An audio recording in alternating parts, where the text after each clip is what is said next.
No, well, I mentioned that there was a problem during Friday night. Oh, I think it was just.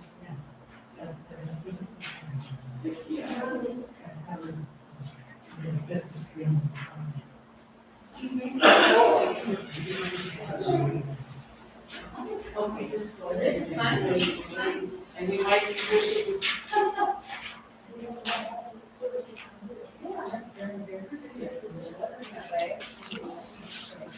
I think we'll go ahead and get started with something here. Cliff Kindy is supposed to be coming today, but and he's very reliable, but we haven't heard from him. So, did all of you get the handout? This was something that I ran across. I think I was working with. There's a group called World Federalists. I don't know how many of you have heard of the World Federalists. Okay, this is this is before your time. No, it's a group that works at trying to strengthen international organizations like the United Nations, so that nations could lower their military assets, and maybe nations could start working with each other instead of attacking each other. Great idea. Anyway, there's another group. I belonged to that a long time ago, and then it merged with another group. As I was reading some of their literature, I came across this is called the Peace Science Digest. And what attracted me, or what got my attention, I guess, was reading about somebody in a school out in Oregon, I forget which one it was, who was taking peace studies type course. I thought, oh, you mean they have those someplace else besides Manchester? So it intrigued my interest. And then as he was talking about how they were using scientific method to study what works and what doesn't work. And in fact, they're doing enough study that they have a digest they put out. And if you go online, you can actually, they'll send it to you every 2 weeks. It's not regularly every 2 weeks, but about twice a month. And so that's what this was talking about. And on here is a description of what the Peace Science Digest is. The most recent article is summarized down at the bottom, and what they were studying was what influence does it have when the United Nations is working at peace building in an area? What difference does it make if there are private military or security companies working in the same area? And so this was a list of their findings. The first one there, the presence of private military and security companies promotes militarization in humanitarian spaces. So when people start thinking along the military line, and undermines non-militarized approaches to security. I mean, sometimes it seems like we can't imagine there's some way to solve this problem without a military. We have to have a military. Of course, when we talk about that, I always go back. I like the example of Costa Rica, which I forget what the year was, back in the 60s or earlier. They had some problems with their military, as a lot of Central American countries did, and they said, let's just get rid of this, get rid of the military. So they did. And I mean, by our logic here in the United States, we think, oh, well, if they got rid of their military, well, somebody's going to come take them over. Well, they're not that far away from Cuba. Cuba's going to come in. But of course, that's not happened. and they are the most prosperous of all the Central American nations. They're not spending all their money that these other nations are spending on military. The second point there, they said private military and security companies' commercial self-interest in selling their service leads to inflation of threats, which militarizes humanitarian spaces. So if they can generate more business, that is not good for non-military type solutions. Based on the creation of physical and psychological barriers between local communities and those who came to aid them, private military and security companies contribute to the bunkerization of aid, sort of grouping together of aid, which tends to create a greater sense of insecurity for local communities. And then the last one there, by not considering local knowledge on security matters, private military and security companies prevent interveners from understanding the root causes of violence in their respective areas of intervention. And this whole concept reminded me of a book I've heard about. I haven't read it. Maybe some of you can remind me of the name of the book. It was written by a lady who wanted to investigate. She was looking particularly, I think, at countries that were trying to overcome a government that was dictatorial. And somebody suggested she do a study of it. And because some of these countries were doing it with military, with rising up in a violent insurrection, and others were doing it with protests.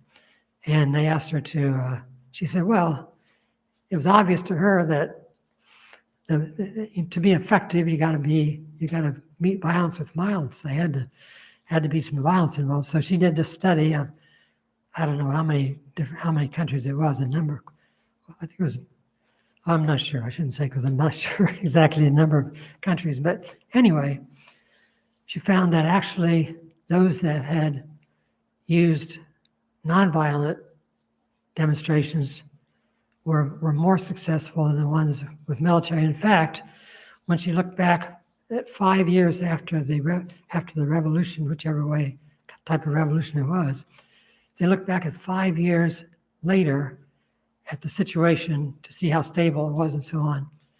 The ones that were done nonviolently were 10 times more likely to be successful at the 5-year level. So, does anybody know the name of that book? I should have brought that with me. But I haven't read the book myself, but I just read reviews of it. But.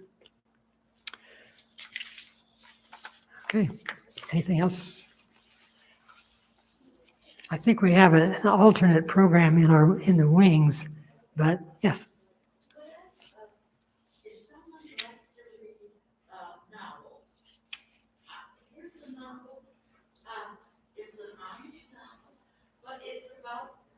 Undocumented workers, and it's really easy reading because it's a novel, but it brings out a lot of things that we stand for. And I thought I'd just share it. Whoops. Say that into the microphone. Well, this is just a novel, but it's about Amish, but it is about undocumented workers, and it takes place in Elkhart, Indiana, and it really has a lot of things that we believe in. And I just thought someone who'd just like to read it just for fun. It's a Patchwork Past by Leslie Good, excuse me. Okay. It looks to me like Cliff Kindy just came through the door. So we are appreciative of your patience.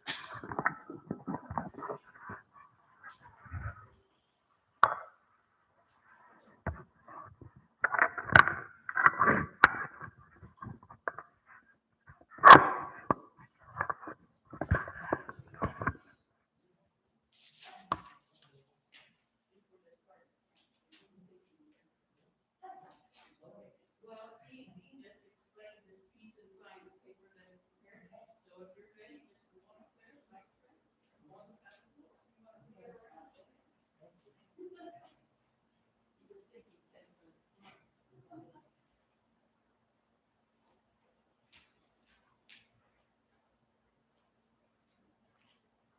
Cliff need any introduction to you folks? No, I don't think so. First, my apologies. Had understood 10:30 and here I am. I'm not early, I'm late. So I'm sorry. Well, good to see you all. As I was thinking about what to share today, I want to focus on the Potawatomi, but I want to also talk about Indigenous peoples in general. Can you hear me okay? Is my voice coming through? Okay. A little bit of background, and then some questions for you. For me, it became an issue when our congregation, the Eel River Community Church of the Brethren, realized that our church was chartered in 1838, which happened to be the same year that the Potawatomi were moved under military escort to Kansas and Oklahoma. I said, whoa, that doesn't sound very good. But we knew that the brethren weren't involved in that military escort. We were pacifists. But we were the beneficiaries of that movement of the Indigenous Potawatomi from their homeland here in Indiana. That was a long process. There were policies instituted. President Andrew Jackson started an Indian removal policy that not only affected the Potawatomi here in Indiana and the Miami, but also the Cherokee and other native groups that were moved west to make room for the colonists, the settlers, our ancestors. Let me ask a couple questions. How many of you have native blood in you? Have native blood, have Indigenous, are related to Indigenous nations? Okay. So it's good to have you here. It's good. Thank you for letting us be on your land. You know, we are meeting this morning on land that was Potawatomi land. If you cross the river, it would have been understood as Miami land. Probably there were Shawnee and Kickapoo in this area as well. How do you understand your life as benefiting from that removal process? Are you a beneficiary of that removal of the Indigenous from these lands? Would Timbercrest be here?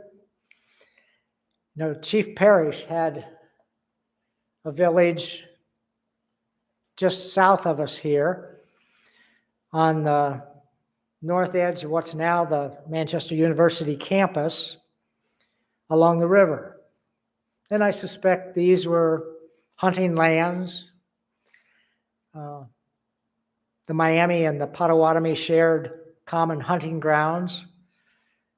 There were some conflicts over west of South Whitley.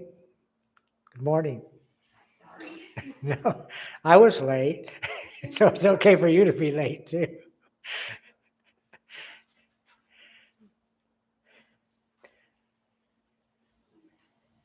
How do we deal with that? You know, I've been pondering,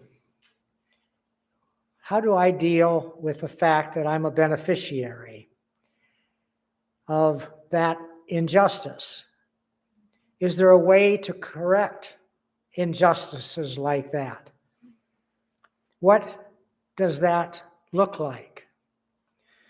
You know, the process was a long one. There were 44 treaties between the U.S. government and the Potawatomi.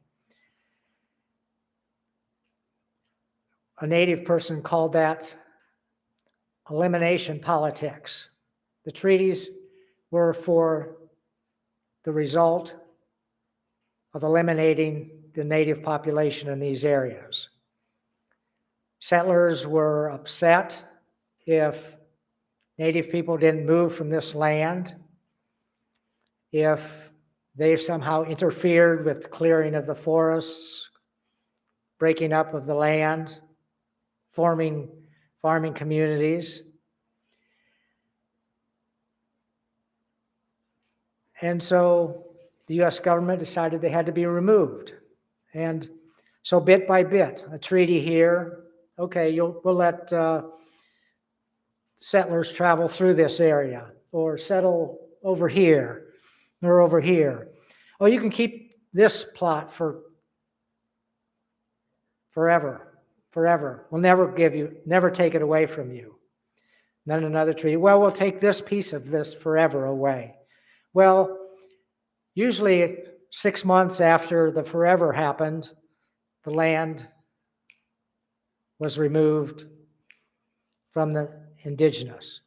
Chief Menominee was one of the leaders of the Potawatomi during that time. And he said, every time the treaties came, he said, well, why would I sell the land that my ancestors are buried on, the land that I'm raising my children on? Why would I leave this land?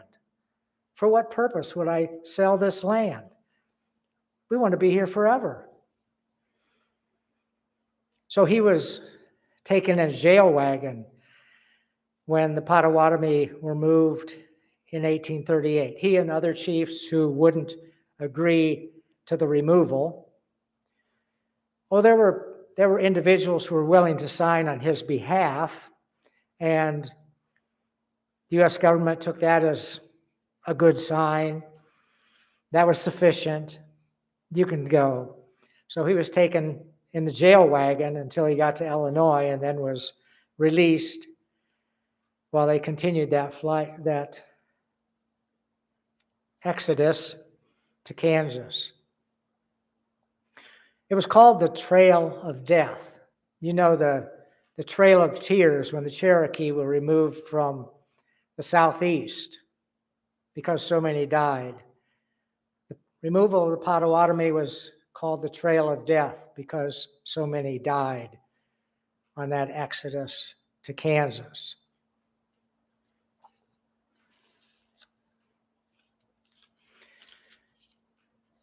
How many of you have connections to Indigenous people? So you've had relationships. If I try to, do you want to share? Jan, like, I grew up in a small Indigenous community outside of Quito. okay, I have good friends there. so it would have been the Incas? They were what? Which group? They're Quechua speakers. Quechua. Yeah. Okay. And I saw some other hands. In Michigan, in Mount Pleasant, there is a reservation. I can't say where Cherokee, Chippewa. Chippewa probably. Yeah, Chippewa. And my son works in their casino. Okay. That's the best, he says that's the best place to work the best to get along with. In other words, they have the best Working conditions. working conditions Okay. of anything in Mount Pleasant, which is the middle of the state. Right. Okay. So sister's sharing that her son works with Chippewa at a casino. And it's one of the best working conditions in that community. One of the best jobs with working conditions in that community. If I think over my own life, I remember it was Well, first, when Dad was pastoring in Michigan, he was part-time pastor, and he used to work with a neighboring farmer. And two of the people that worked with that farmer as well were indigenous, were native. I didn't know who they were. I didn't ask questions. I just knew it was kind of exciting that Dad was working with them, baling hay and stuff all the time. And then it was later, after Arlene and I were married, we were sent by Brethren Disaster Services to Guatemala after the big earthquake down there. We worked in a community that was almost totally Mayan in the highlands of Guatemala, rebuilding homes after an earthquake that killed 10,000 people. So I was there a couple months, and I was part of the team, the carpentry team, with the father and son. We were building houses, or building roofs and building windows. That was our portion of the task for the rebuilding process. And then it was longer. It was after I started with Christian peacemaker teams. One of the second or third projects we started was in Chiapas, Mexico. And there we were working with Mayan communities again. It was in a municipality, like a county, that was about 95% indigenous. But it was a community where over 70% of the population had been removed from their home because of violence, military, paramilitary operations in their communities, and they were living in displacement communities. As Christian peacemaker teams, we lived in those communities. Does it make a difference if outsiders are watching what happens? Does it reduce the violence? It was 4 years later, primarily because of the initiatives taken by that indigenous population, those Mayan communities, that they returned to their homes. They trained their own teachers because the government wasn't providing education for their students. They trained their own healthcare workers because the government wasn't providing healthcare for those communities. They figured out ways to work around NAFTA, which meant NAFTA required that Mexico no longer pay any subsidy for raising corn. So U.S. subsidized corn was sold in the markets of Mexico cheaper than Mexican raised corn. So they couldn't grow corn to make a living. They also grew coffee. But over those same years, coffee prices went from 24 pesos per kilo to 8 pesos per kilo. And there was no way they could raise a family. So my head has it as 3 million. 3 million people moved from Chiapas, Mexico to the United States where there was work, even though there were complications with immigration, because there was no way they could keep their family alive otherwise. But to watch the ways in which the indigenous retook the initiative from the actors of violence was one of my best learning experiences in Christian peacemaker teams. Then it's about that same time we were asked by the Lakota Sioux in South Dakota to help with a land dispute. The Army Corps of Engineers had taken land from homeowners to do flood control work. And after they were finished, they returned the land to the original owners, except Lakota land. The Lakota, for the first time in 100 years, called 7 warriors to be the nonviolent presence between the people and any physical or spiritual danger. And I was privileged to be part of those encampments on La Framboise Island in the middle of the Missouri River. You could see the dome of the Capitol building in Pierre, South Dakota in the distance. And we were there to provide accompaniment to the Lakota young men who were there on behalf of their people. You should ask me more about that sometime. It's quite a story. But then later, we worked also with the Oneida, part of the Iroquois Confederacy in New York. This time it was a treaty issue. The Oneida had been granted, had signed a treaty with the United States government because they had supported the U.S. government, I think it was the French and Indian War, or the War of 1812. And they had a big swath of land down into Pennsylvania, all the way through New York State, up to the St. Lawrence Seaway. The United States government was trying to figure out how they could undo that treaty. It was upheld by the U.S. Supreme Court. So the Bureau of Indian Affairs had appointed, how do you do that? Had appointed a chief for the Oneida. Well, the traditional way it's done is the women of the Oneida community choose the chief. But details don't matter. So the U.S. government was trying to make a deal with their appointed chief that he would trade casino rights in New York City for that swath of land through New York State. And we were there with the traditional Oneida trying to say, justice matters. Justice matters. Shortly after that, we were invited by Esconobadich First Nation in New Brunswick, Canada, on a fishing dispute. The Canadian Supreme Court had ruled that the Esconobadich First Nation had the right, and other First Nation groups had the right to fish. They were doing lobster fishing. So they bought $200,000 worth of traps. And to trap lobster, you put a big box with bait in it, and you drop it 70 feet down to the bottom of the Miramichi Bay, and you put a buoy that floats up on top, so you know where to find the trap. Pull it up, check if you have any lobsters. It was a good lobster fishing area. But there were other groups that also fished in that area, and they felt impinged upon. They didn't like the competition, so they just cut all the buoys. And in the aftermath, CPT was asked to come and be observers there.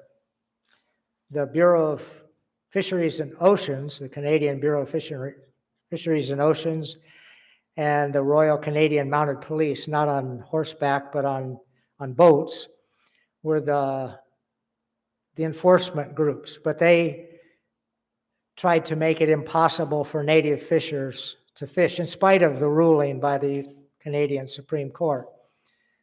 We happened to get a picture one day of one of these big RCMP motorboats plowing right into and over top of a tiny native fishing boat. It ended up on the front page of the Toronto Star. And it's little things like that that begin to try to push things toward justice, toward rightness, toward goodness, instead of injustice, instead of violence. More recently, I was part of a Poor People's Campaign effort in North Carolina, and we met the Lumbee. I'd never heard of the Lumbee. They're a group of Indigenous people on the coast of North Carolina. They're very well educated. They have lots of professional people. They were one of the groups that never was removed by the U.S. government. They're well established. So working with them on a oil pipeline that's going to take frack oil from Pennsylvania, West Virginia, down through Virginia, North Carolina, South Carolina, and Georgia to a terminal, and then ship it probably to China. They were saying, no, we need to care for the land, we need to care for our environment. And working with them on that was an eye-opening experience for me. This last summer, I was invited to be part of another CPT activity in Minnesota, this time with Chippewa. Chippewa are scattered across northern United States. And they were saying no to another pipeline. This one was carrying tar sands from Alberta, Canada. Indigenous opposition had stopped it from going west. The destination was China. They couldn't go west across the Canadian mountains because of Indigenous resistance, so they came east through Saskatchewan, Manitoba, down into North Dakota, and then across Minnesota into Wisconsin, into the Great Lakes, and then they'd be shipped out the St. Lawrence Seaway to the Atlantic and come down through the Gulf to the Panama Canal, across the canal, through the Pacific, and then get to China that way. And the Chippewa were saying, what about our water? What about our living rights here in Minnesota? What about the environment? What about 7 generations down the road?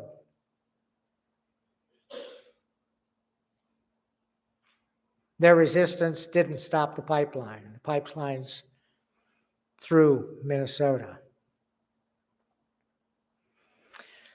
But how can we learn from Native peoples how to think long term instead of what's the bottom dollar? How can I make more money tonight so that I'll be richer tomorrow? How do we change the ways we do life? Those are things I think we need to grapple with.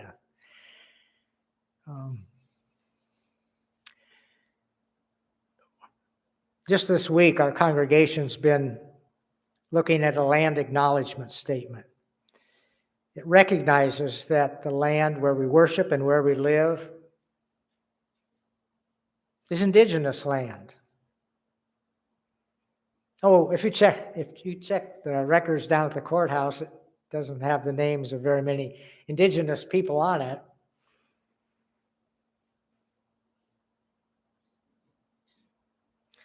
And then our acknowledgement statement goes on to say, there was an injustice done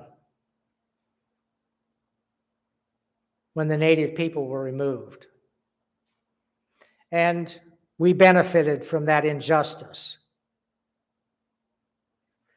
We want to begin to renew relationships with Indigenous people.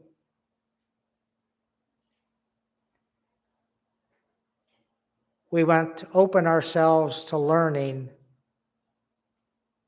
from their way of doing life. We've had several exchanges by Zoom with Potawatomi groups in Kansas, Oklahoma, and also in the Pokagon Band in Michigan. We're planning to have a blanket exercise, which helps us step in to the role of Native peoples when the buffalo were killed off, when the children were taken to boarding schools, when their populations were removed. I don't know a whole lot about that exercise, but I imagine it may begin to impact us in a way that's different from how that happens as we read a book. I've been working more recently with Danny Tipman. She's Miami, lives in Columbia City. She's the director of the curator for the museum in Columbia City. And she and I and another friend are supposed to do something on Earth Day this year up near Syracuse to talk about how we care for the environment. But being with with Danny in her home and in other settings, it's been, wow, you know, I never had this connection before, but now all of a sudden, I've been gifted this connection with Danny Tipman. So how do I learn and grow from that? How do I share that experience with others? You know, thinking again about complicity. It's not like I was here when the land was taken. And right now, if you look down in Wabash County, my name and Arlene's name and Bob and Rachel's names are on that plot of land we live on. Oh, we find arrowheads working in the garden. Oh, somebody else was here before us. A native person stops by and said, wow, there's a spirit about this. May I walk on this land? Sure. They recognize something there that has sort of passed me by. How do I open myself to that kind of awareness? How do I open myself to those learnings? I think of it in terms of, let me check my notes here a bit. Sometimes I get off track. What does it mean for us to correct that injustice? This summer, while I was with the Chippewa in Minnesota, I saw lots of signs. Land back. Interesting. Land back. Shall we return our land to the Indigenous? Our economy is one of the strongest ones across the globe. Why? Well, unfortunately, we developed a billions of dollar base for our economy with the slave trade and by taking lands from indigenous people without compensation. What would reparations look like? What would reparations look like?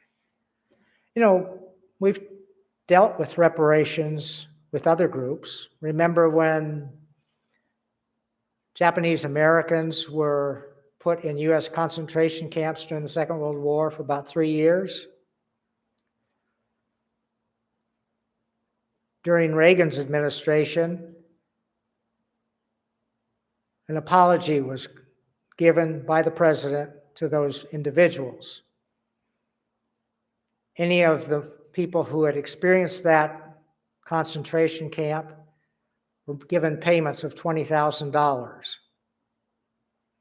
Oh, no, it didn't begin to match the losses that they had from land farms taken in California, or jobs lost, or family members died because of the experience in the camps. But it was a recognition that something is due because of injustice. Communities like Evanston, Illinois, and I think communities up in Connecticut right now are looking at reparations for African Americans. How do you pay back 400 years of slavery?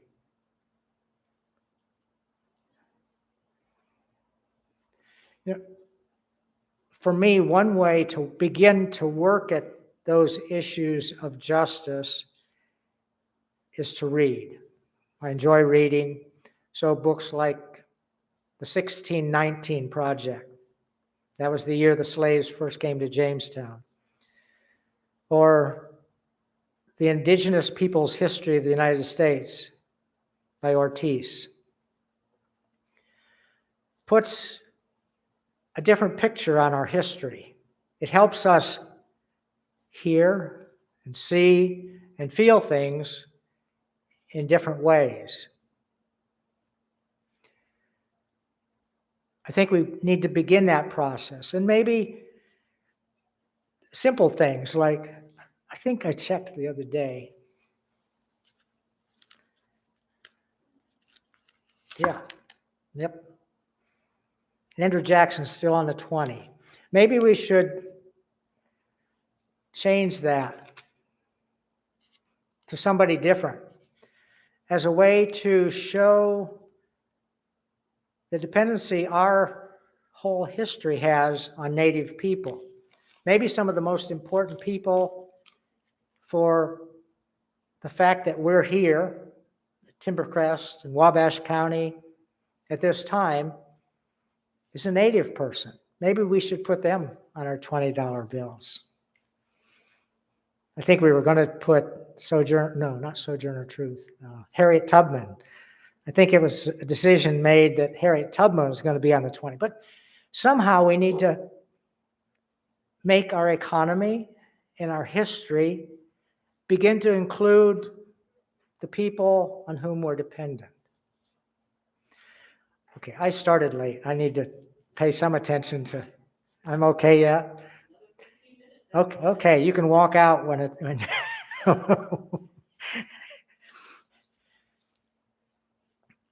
So I think of people who've been in prison for 40 years. And after 40 years, it's discovered, whoa, they weren't guilty. How do you make that right? Well, Indigenous people, it probably was the Spanish coming in the South that first had the connections with Indigenous populations. And many of those populations were wiped out by disease that was brought by colonists. Now we have COVID. It's a new disease, but it impacts Native populations far more seriously than our populations. How do we make those kinds of injustices right? What steps do we need to take? Should every time maybe Timbercrest meets for chapel, should there be a short statement? We're worshiping today on Potawatomi land. We want to recognize that. And just say it. What else do we need to do? Well, you're much more creative than I am. So I think, but we need to grapple with those issues in whatever setting we have, in our own homes, in the lunchroom, and in chapel, and Seniors for Peace. Start to look at those issues and say, well, what could we do? What should we do? What has been done? Talk with Native people. What would you like? Land back? Wow, what does that look like? Reparations? Oh, what does that look like? One of the ways I've worked in places like Israel, Palestine, where those issues, whose land is it, are so critical, are basic to the violence and injustice that goes on there. And what kind of answers are there? I've talked with Jewish population, Palestinian population, who remember living together as neighbors, side by side, good neighbors. So how do we return to that? How do we return to that place? How do we nurture that?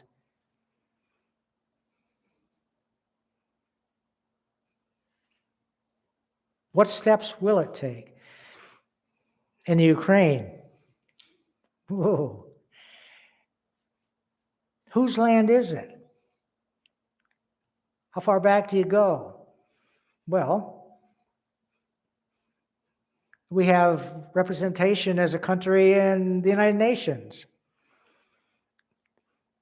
Well, earlier it was part of Ukraine was part of the Soviet Union. Did we nurture goodness by breaking up the Soviet Union? Do we nurture goodness today by going to war? If we end up going to war, I know you won't be drafted. I can pretty well guarantee that none of you will be drafted to go to that war. But your grandchildren will, and your money will pay for it.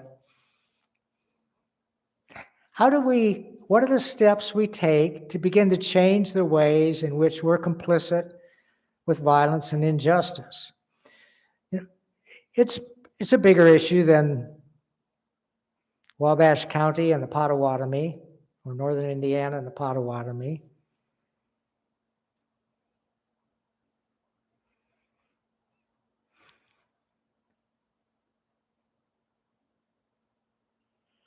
I don't know very many answers anymore, but I can think of possibilities. I don't know how we rally people to possibilities, to do ideas. I like to think that God created a world that's good. God created a world that has sufficient for everyone. And that if a few of us don't take more than we should, then everybody will have enough. I like to think of the manna and quail economics. Wow. Or early church in Jerusalem, or in Acts, when some people had a lot, some people had a little, but everybody had enough. What we create our economic systems to benefit us, to benefit me. Well, I don't need to worry about Marie. I don't need to worry about other people. You know, we make our systems to work for me, for us. But what if we made our economic systems to work for everybody? Native peoples have this vision of seventh generation. Start from where you are. Go back, go down, or go up ahead. Go ahead 7 generations. Many of us can go 3 or 4 generations already, right? But think about a few more generations beyond that. And how do we make decisions today in light of how it's going to impact the people 7 generations down the road? And if we begin to think in those terms, what differences will it make? Will it make differences that will transform our world, transform our relationship with the Potawatomi, transform our relationships with each other, break down the huge income divide in our country, break down the huge barriers between people of different colors in this country, break down the barriers between us and people who cross the border like we crossed the border to try to find security, to try to find safety, to try to find opportunity. It'd be fun to try. But it's going to take us putting our hands to the tasks to make those things happen. Little step here. Cliff, will you work with Danny Tickman on an Earth Day thing? Oh, well, I'm busy in the summertime. I've got my hands in the dirt. Arlene and I are busy in the garden, but, oh, okay. So those little steps, I don't know where it's going to take us. But how do we open ourselves to those little steps that may begin to transform our world? I think Jesus was inviting us to that kind of task when he invited fishermen and a tax collector to follow along with him. One of the persons in our Sunday school class at church, Larry Foreman, gave me a copy of First Nation version of the New Testament. Have you seen that? It was a new one for me. There are about 40 different First Nation communities that work together with Wycliffe, with InterVarsity, Native InterVarsity, with an organization in Canada, with a couple other groups, to pull together this New Testament. It's a translation. It goes back to the original languages, but it's done to bring the context of the New Testament into an Aboriginal, Indigenous context here in North America. So 40 different groups were part of that. The Dene, the Métis, the Lakota, the Potawatomi, the Miami, on and on. So check it out. I'm finding it pretty exciting.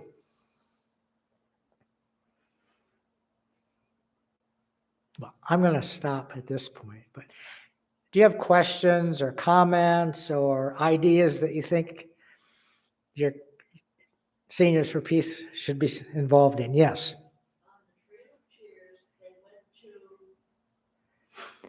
Oklahoma. Other Indigenous groups who were there. Who did in the Trail of Tears? That was the Cherokee. Yeah. Yeah. That's a good question. So who did the people that were removed from our areas, how did they impact communities that were already existing in those areas? And that was one of the comments. I don't know if it was Menominee, Chief Menominee, or other Potawatomi leaders who said, well, okay, we're going to land there in Kansas. It may be good land, but who's already there? And what will it mean for them? And those are questions, those are details. Those were insignificant details.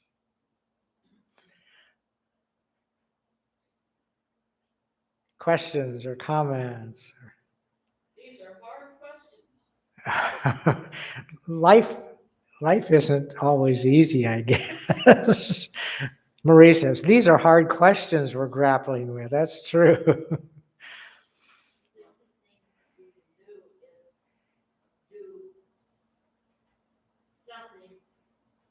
If we can help one person, we have helped something. That's the only way that it's going to be person to person. The only thing we can do is do something. If we help one person, that begins to make the difference. Yes.